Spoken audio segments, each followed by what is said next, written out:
we just got to be honest about where we are. We just got to be honest about the stuff that's going down and ask ourselves, why is it someone like Trump is allowed to level up the way he has in 2024, 2016 in this part of this century? This is supposed to be a new era. This is a new, we're in the 21st century, right? Hmm. This is a new, this America is a leading example of so many things, including racism, and yet we don't want to acknowledge that piece of it.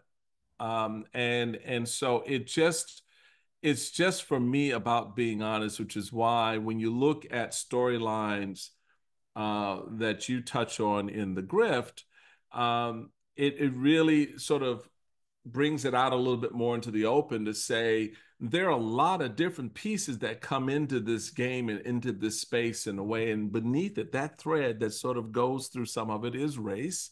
Um, even amongst the grifters, this is one of the things I love about, certain individuals who are currently serving in office.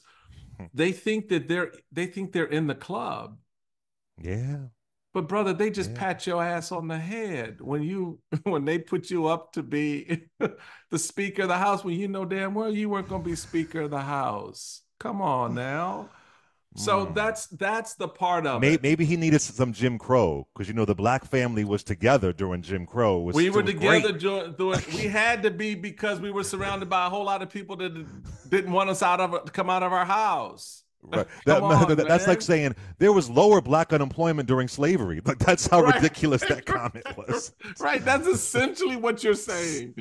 Right, right. So, but that for me, Clay, is a big part of a lot of the narratives. And I'm not one of these guys that gets hung up on race. I just acknowledge that it's there because I've had so much of it thrown up in my face. And when I try to hold the mirror up to people and show them what they're throwing up, they get upset.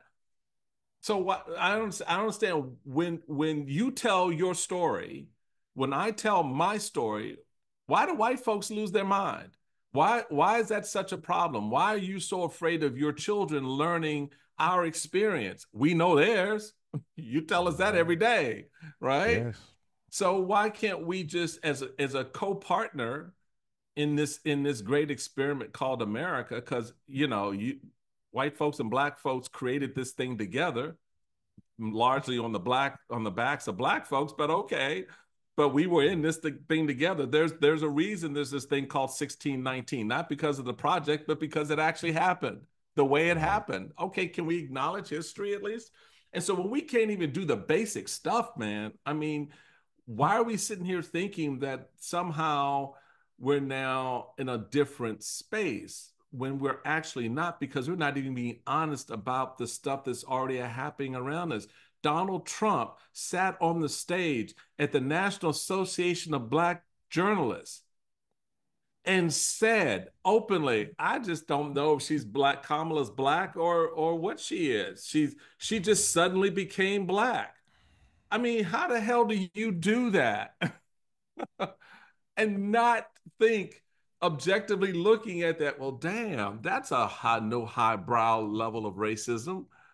I Right. mean, maybe it's me, but I We don't got know, we dude. I got don't work to know. do.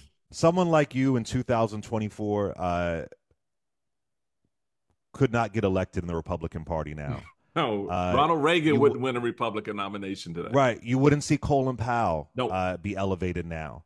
no. You wouldn't see a Will Hurd. You wouldn't see a J.C. Watts, and a lot of those folks that didn't agree with policy wise. But one of the things you said in the book, I asked you, I said, can you be a black Republican elected? Is there any space for them? And you said no. The GOP is irredeemable. Uh, is there a watershed moment? I have my own theory in the book, but is there a watershed moment where someone like you is gone and now it is Byron Donald or the conversion of Tim Scott and some of these black Republican influencers? What happened in your perspective to make it where it's beyond policy? They are shaming and debasing black folks. They are saying horrible things, Right. and they don't even have experience, to be honest with you. What do you think the shift was where it's now the grift? I think that began back honestly in the early 2000s, and ironically enough, it's some of the consultant class, the Carl Roves and guys like that, the Feather Larsons, folks who were aligned with the GOP and good people. I'm not disparaging them personally or anything like that, but what they recognized was the money value of what they were doing, the money value of politics.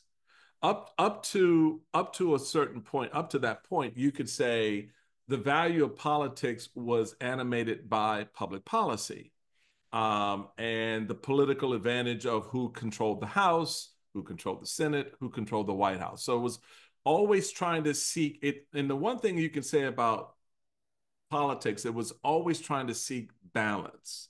Very much like how the country was formed, right? Yeah. The three branches are there to balance each other out. And yes, the Democrats had 40 years of control of the House from 54 to 94, which disrupted the balance. But it didn't eat into the politics until Newt showed up, and Newt sort of weaponized the House against itself.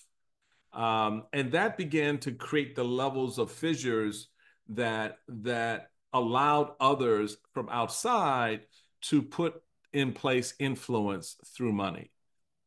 And the response to that was McCain-Feingold. The response to that was Citizens United, Yes. which were two polar opposites in terms of how money would be valued in politics.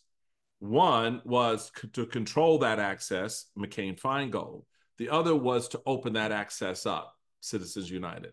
The court didn't take the McCain-Feingold route, instead leveled up the Citizens United route, and that allowed more of that cash to flow in. So what I saw when I entered the RNC, the Bush team comes out. You now have it, because of the Supreme Court decision in Citizens United, you now have the ability to create these special entities known as, super PACs. And these super PACs could take unlimited money without any identification of where the money came from. Whereas the party was now restricted, could not take unlimited money as it once could because of McCain-Feingold. And we require every 30 days to tell you who was playing. So now the players are anonymous, the donors are anonymous, and the cash flow is open. And so what does that mean if you are on the political side now moving into the money side? You change the whole nature of the game. Changes everything. And so what you see now is a Marjorie Taylor Greene and a Matt Gaetz, a Byron Donald, and others will blow out a bunch of crap from their mouths. And then immediately, literally after they tweet or text or whatever the thing is, no matter how god awful it is, you're going to follow that up with a text message or an email saying donate. Wow. And so it's no longer the value of the politics that matters, it's the value of the money you get from the politics. So the angrier I make you, the more you're going to give me. The angrier I make you at me, I'm going to get even more money, because now I've given you a visual threat. Folks, caravans coming across the border, Black people moving into suburbia. That was the 2020 narrative of Donald Trump. So The transgender folks taking then over. You got transgenderism. Yeah, okay, they want to take your boy and make him a girl. CRT. Oh my God, they're teaching your sixth grader critical race theory. So, sir, what is critical race theory? I don't know what it is, but I know it's bad, right? And here's $10. Put it on my credit card.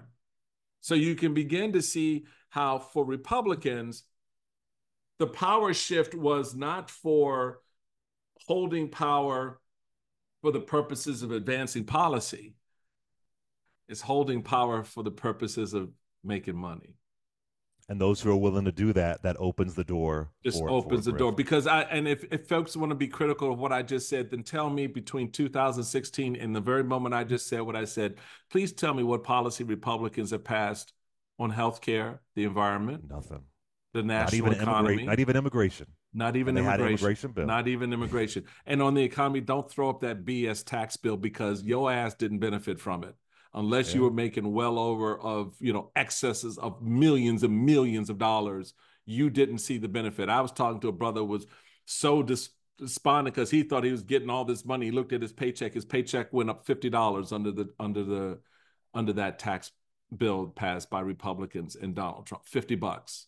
Right. Right. Not a paycheck, by the it was $50 for the month. Yeah. Well, the worst So thing that it did too, it capped write-offs. Like we have a lot of truck drivers who listen. It capped write-offs, really hurting people who are, especially like me. When in 2017, I was an independent contractor. But we have to wait. One thing: did you get an invite to Senator Tim Scott's wedding? Did you get an invite? I know, I did not. I did not. I did not. But I look, you know what? God bless the senator and his new bride. Congratulations. May you Yes, live yes. long and prosper together. Yes, absolutely. I want to thank you again. Again, I said it at the top of the show, but thank you for supporting the book. Thank you for sitting down with me. It really, really Absolutely, means a man. lot. Means Nah, a I lot. appreciate you, and you keep your voice out there, brother. We need you in space. I appreciate you. Michael Steele, check him out every Saturday and Sunday at 8 a.m. I get up, I watch it. Alicia Menendez, Simone Sanders. It's called The Weekend. And of course, check out September 7th in New York City, Brooklyn Academy of Music, MSNBC Live, Democracy 2024. The whole crew is going to be there, including Joyanne Reed, who I love, and the one and only Michael Steele. You have a good day. Thank you so much. It's an honor to talk to you. Be safe. God bless. Take care, Clay.